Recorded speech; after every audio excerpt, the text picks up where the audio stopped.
Yo, what's shaking, bacon? This is Tyler back here with book club numero 11. Of course, we're reading Devin Olson's Tactical Fly Fishing. If you have not yet got the book, that will be in the description. Go get it. These book clubs are never all the information that's in the book.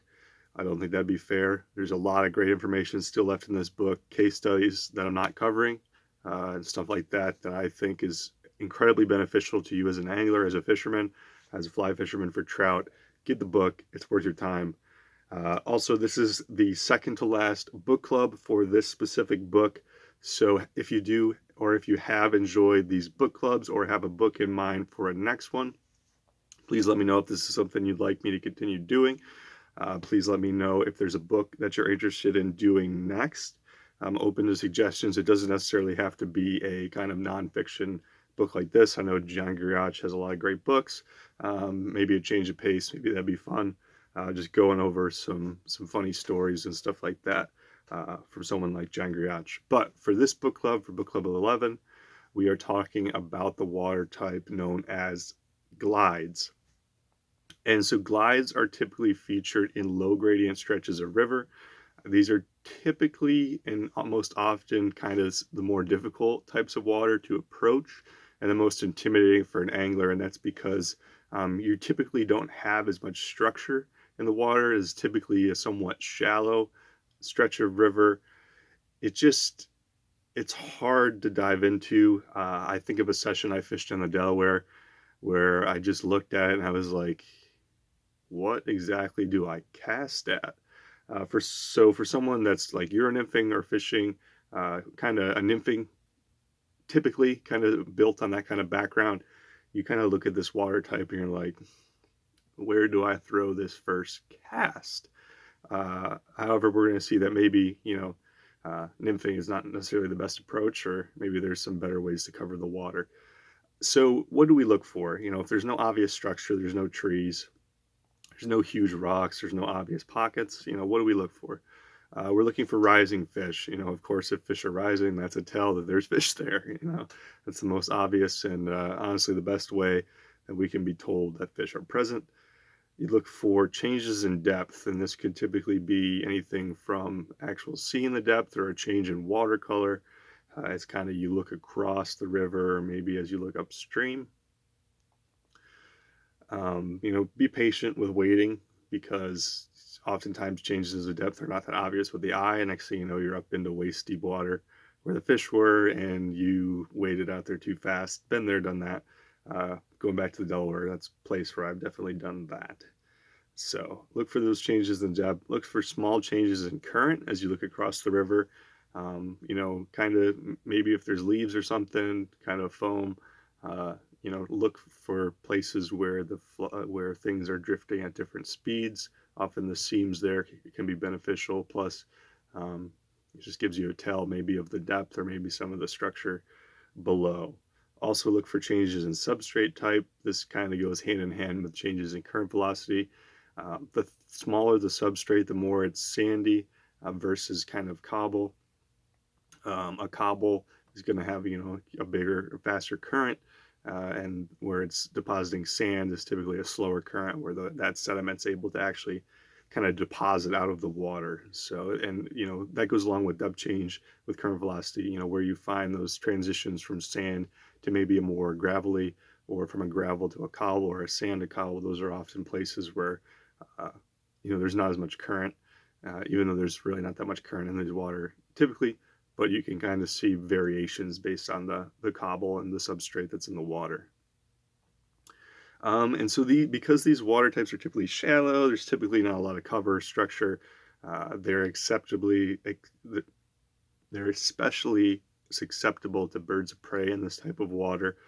So typically fish may actually abandon this type of water if there's not enough structure, if it's too shallow, if it's sunny, if it's pretty obvious, it's easy to be, a victim of prey, then fish might abandon them. So the best times really to fish this type of water is during maybe a drizzle, an overcast day with a drizzle, where fish are a little bit more protected. They blend in a little bit more with the ground.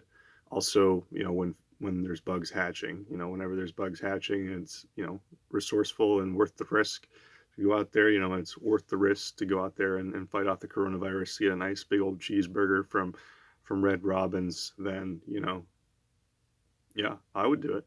So the fish would probably do it. Um, you know, when you're wading, you know, with low water, with water that doesn't have a lot of structure, not a lot of surface structure or disturbance, you know, slow movements, you don't want to make waves in the water as that could potentially spook some fish, you know, and that's never a good thing, especially if, you know, you fish one, spook one close and then it spooks some ways away. It just could make maybe kind of a difficult water type more difficult. And, you know, we don't really want that. We want to be enjoying our time out in the water and not getting frustrated uh, because we're making our lives more difficult than they have to be. So for shallow glides from like 12 to 18 inches, Devin talks about how he likes to start with dry flies and kind of fan cast across and work that way. And he points out he's had good success doing this in competition. Um, so start with it, you know, kind of what we talked about with pools, layers, you know, top to bottom, and everything, every water type he talks about is typically top to bottom when you can. You know, obviously if there's too much current in a run or a riffle, can't really do that top approach. But if that doesn't work, you go to like a dry dropper setup or a floated sighter, which is almost essentially using your sighter as the dry fly or as a suspension rig, as kind of your babber or something like that. Um, and then this big note that he has in here is kind of your rate of descent. You know, whether you're floating your sighter, fishing dry dropper, or even straight up uriniffing.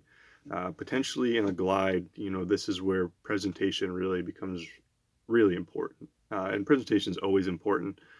But he talks about this one time where he's fishing with a buddy. He's targeting a fish. He's fishing a 2.8 millimeter bead, and the fly is just sinking too fast, even though he's making perfect drifts right in front of the fish. It just seems like the fly is sinking too fast for the fish's liking. So Devin actually goes back.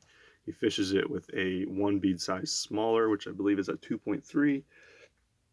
He has to make a little bit farther casts because it doesn't, you know, sink as fast just to get it to that fish's level by the time, you know, the drift gets to that point. But, you know, first couple casts he was off target, and I think he said the third cast he actually picked up the fish. So it's amazing how little stuff like that makes such a difference. But, you know, an extra fish, especially sight fishing, you know, sight fishing is pretty fun. Uh, Making that switch, you know, too quick, if it sinks too quick, it's not really natural. So you may not induce the same take as you would fishing a lighter nymph with a longer cast. So just make those adjustments. You know, I really enjoy reading through these water types. You know, I try to diversify myself as an angler, but I honestly can't help when I get to glides and you look at this featureless stretch of water and you're like, oh boy, we're in for a real treat here. But these are definitely some great tips. And I've been thinking back to some of the beat side fishing competition myself, specifically that one on the Delaware, and just thought about how much different I could have fished them, how much better I could have fished them and been more successful.